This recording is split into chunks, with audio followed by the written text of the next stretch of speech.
This is Sway. Sway. Sway. Sway. In the morning. In the morning. In the morning. Shake it. Wake your punk ass up. That crust out your eyes.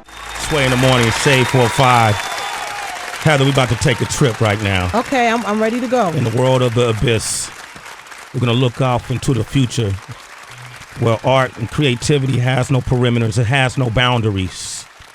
It has no one leader. We all are leaders. It has no ceiling. All it has is freedom. And at the core of it all, the very spirit, the very being that personifies this very energy is with us right now.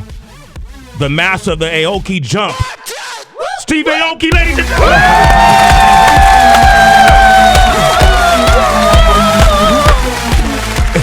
what you mean? Wow, that was the most insane intro. You like that intro? Yeah, I love that. Oh, man, take that. Yeah, I need you to just roll with me everywhere, bro. I got you, man. But you know what's interesting is when I like to celebrate folks and their energy and their accomplishments when they come on the show.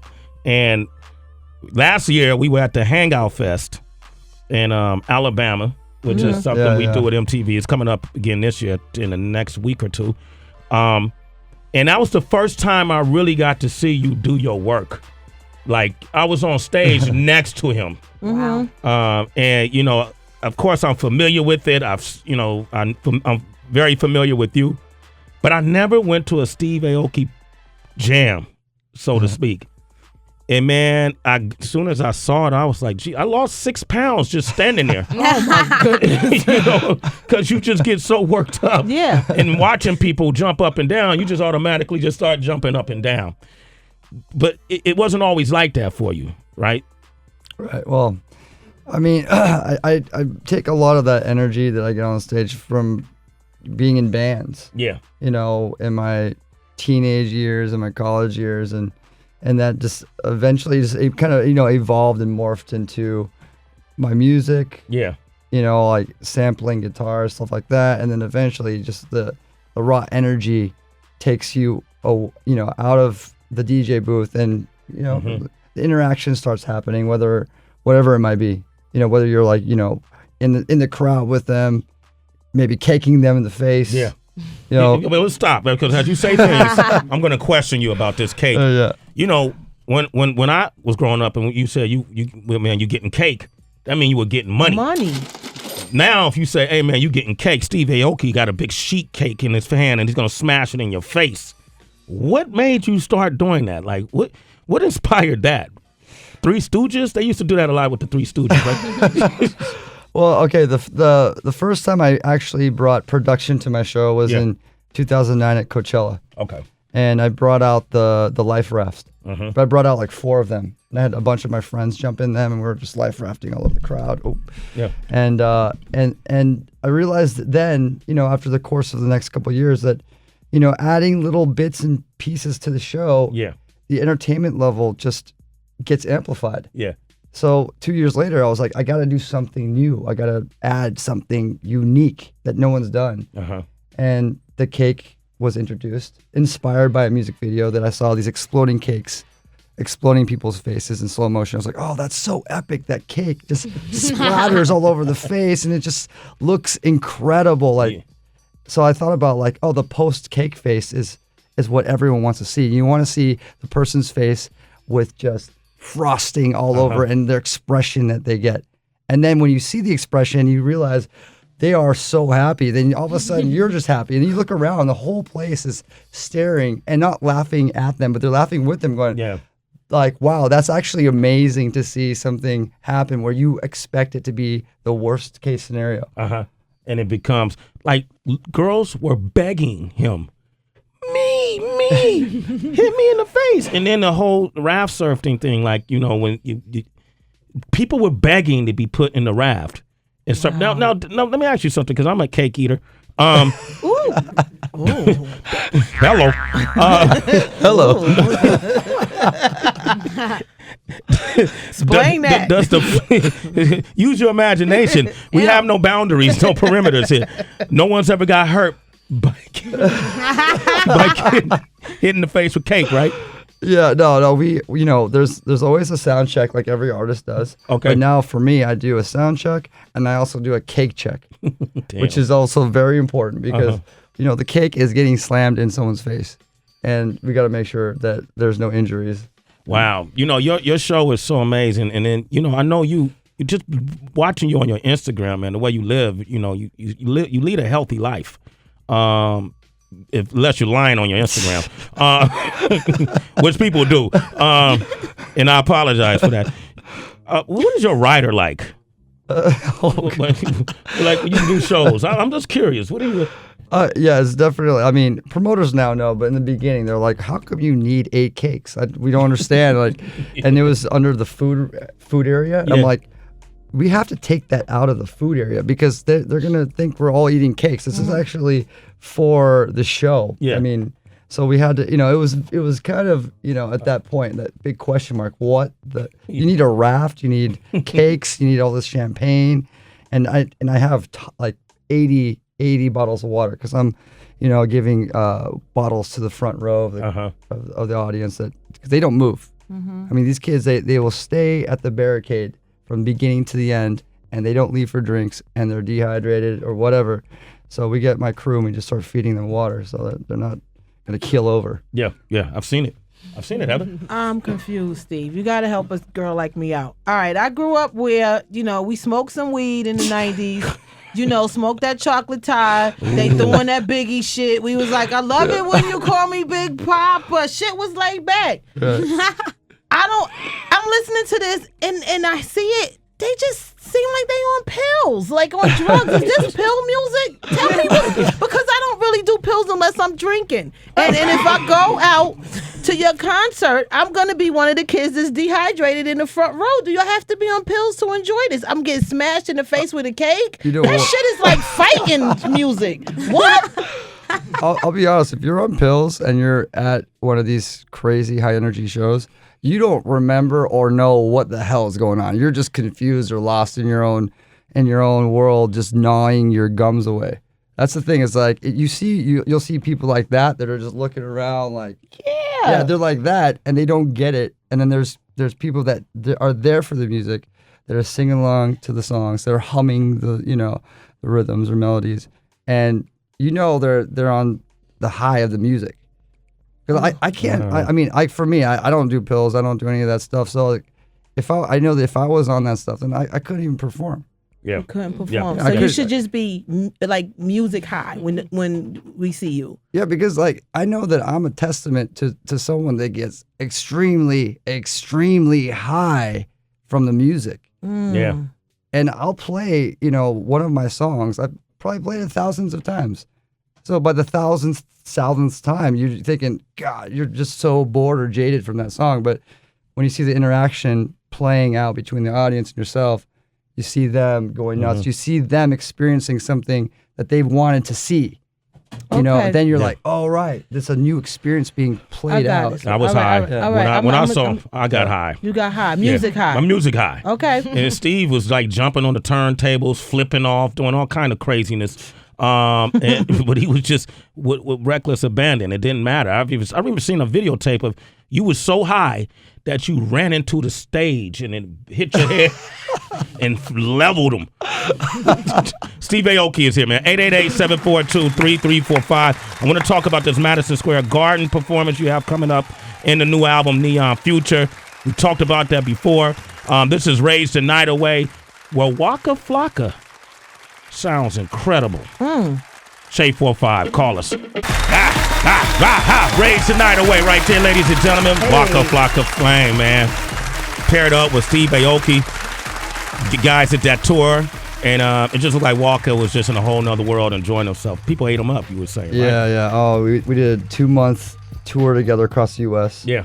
And every show, I mean, like I was just saying that the crowd, the dance crowd just ate him up. And literally they just ate him up because he would jump in there and he was rapping and he's turning up in the crowd, running around. Everyone's kind of crowding him, but giving him his space too. Yeah. It's a different kind of energy, it's a different thing. So, yeah, and he loved it. Look, Waka's a big friend of the show. Yeah. So anything he does, we support. You're doing Madison Square Garden. right? Yes. In August.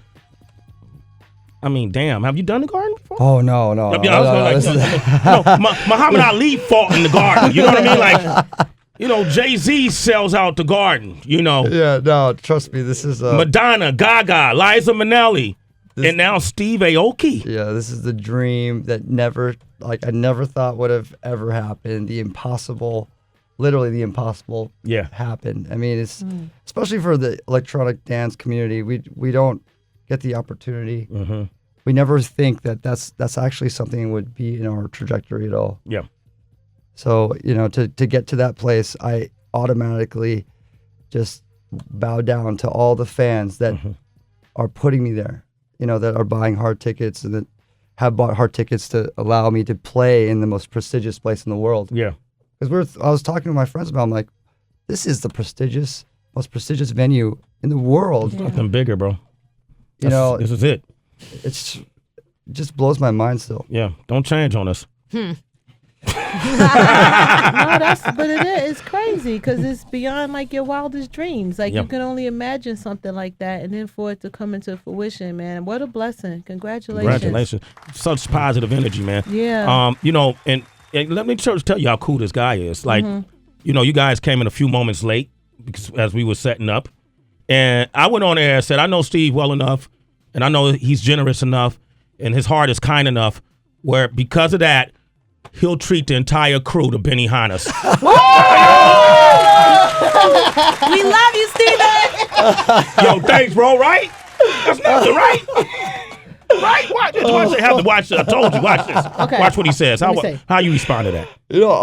I'm happy to pay because I'm paying for this. What do you mean? That's your dad. I know, but it's a public company. It's a different story these days. But you hit us with the public company. I've been to Benihana's and not said a single thing about who I was, and I paid the bill and left.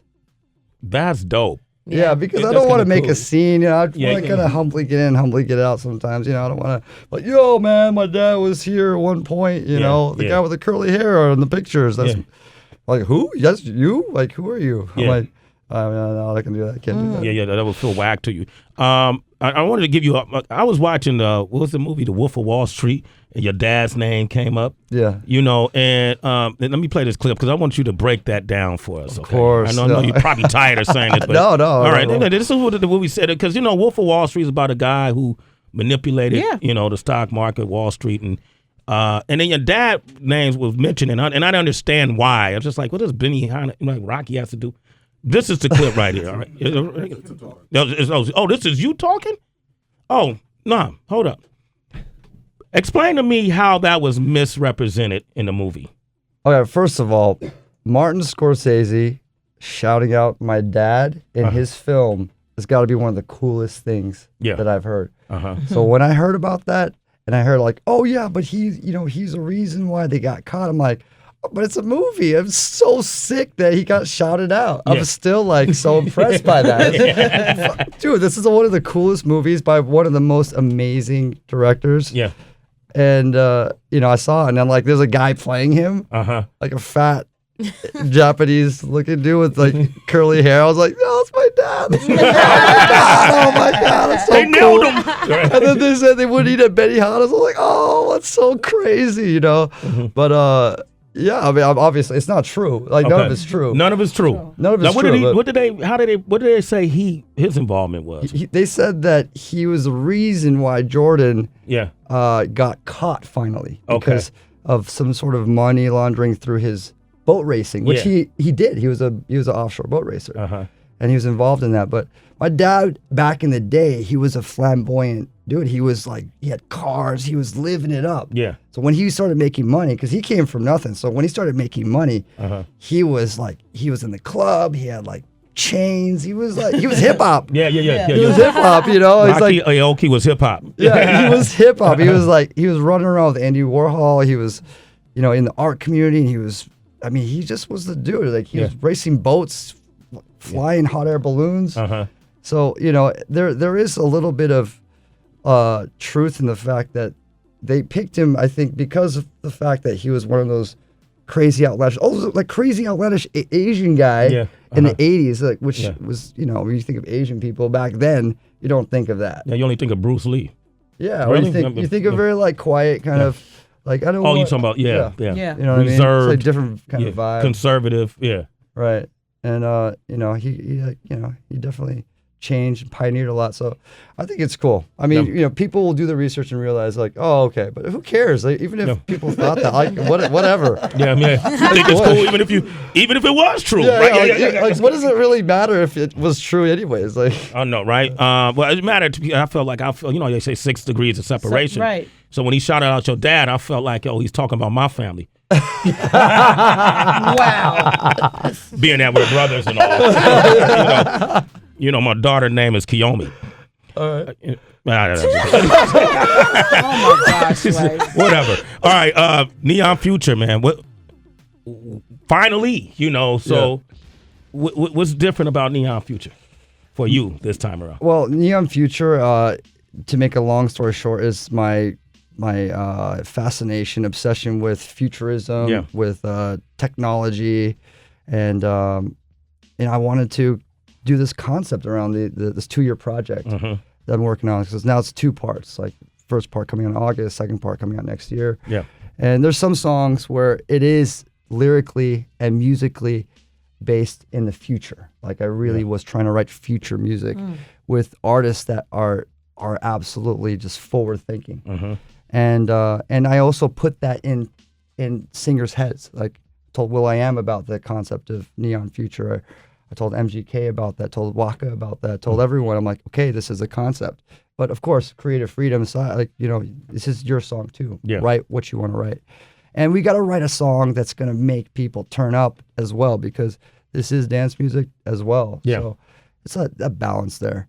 And, you know, I'm also doing this thing called Neon Future Sessions, where I'm interviewing different futurists, scientists, people in the technology space and tech space, to create like another companion set where it really does talk about what the future holds, what different people think about the future. So it's not just a music component, but it's a very, you know, real component now. What authors are saying, what different people are saying about, you know, what's going on. What do you think is going on in terms of AI, artificial intelligence? I'm all about this concept called singularity. Yeah. Where first of all, the trajectory of where we're going is not linear, it's like exponential. You know, where we're like, for example, like the computer was in the 70s, was the size of this room. It cost $150 million. And now it's the size of our hand, in our hands. It's more powerful than that computer, and everyone has it. When you think like, oh, but technology is only gonna be for the rich people. 40 years later, you know, if you went on a linear curve, now it would be like the size of half the room, and it would cost about 50 grand. But now it's $400. It's in the size of our hands.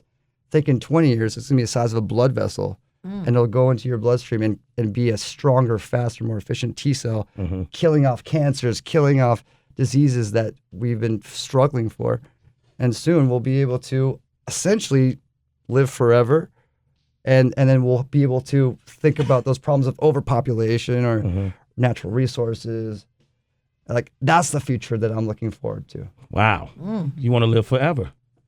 Well, you know, I mean, it's not, you know, it sounds crazy. It sounds crazy, but I also interviewed this dude named Aubrey de Grey who wrote a book called Ending Aging. Where he's doing research on the cellular level on understanding why cells mutate, degenerate, overpopulate, and why we get old and die, and treating it like it's a disease that you can eventually cure different parts. Like an old house where you fix different parts of the house, and all of a sudden that old house can live forever. So it's just interested in these concepts and challenging those concepts. I like that. Steve Aoki, man. We had a conversation similar to this last year, and I've still been trying to decipher it. So that that just gave me more comprehension. And if you live forever, I want to be right by your side. I want to be caked. All right, infinite cake in my face.